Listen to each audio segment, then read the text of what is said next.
Sir Govind sir మాట్లాడిన మాట నాకు చాలా మంచిగా అనిపిస్తుంది. ఒకటే మాట, ఇటు పక్కన ఉంటావా ఇటు పక్కన ఉంటావా, మామూలు భాషలో చెప్తాను, ఏ పక్కన ఉంటావో నీకు తెలుసు.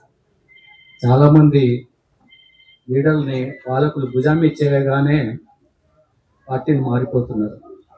అది ఈ మధ్యకాలంలో కొన్ని చోట్ల చూసిన వీడియోలలో, వాట్సాప్.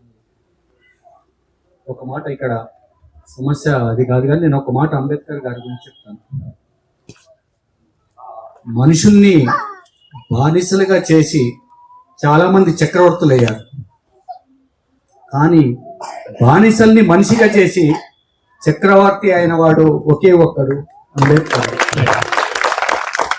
మళ్ళీ ఆ మాట చెప్తున్నాను, మనుషుల్ని బానిసలుగా చేసి చక్రవర్తులు అయ్యారు. అందరూ గొప్ప గొప్ప చక్రవర్తులు అయ్యారు మనుషుల్ని బానిసలుగా చేసి, కానీ బానిసల్ని మనుషులుగా చేసి చక్రవర్తి అయిన వాడు ఒకే ఒక్కడు, అంబేద్కర్.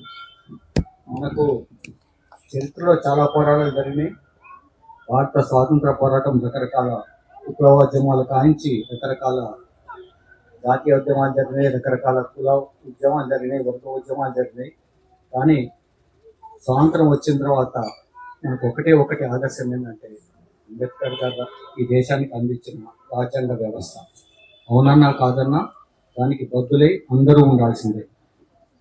వారి ఎన్నికల కోడ్ ఏముండదు, మాట్లాడవచ్చు. ఒకటి మాత్రం కష్టంగా చెప్తున్నాను, కొంతమంది అధికారులకు మళ్ళీ వస్తే నేను రాజ్యాంగాన్ని మారుస్తా అంటారు. ఎవరి కోసం మారుస్తున్నారు, దేనికోసం మార్చాలనుకుంటున్నారు? అందుకోసం మీకు మెజార్టీ ఇవ్వాలన్నా మీరందరూ ఆలోచించాలని కోరుతున్నారు.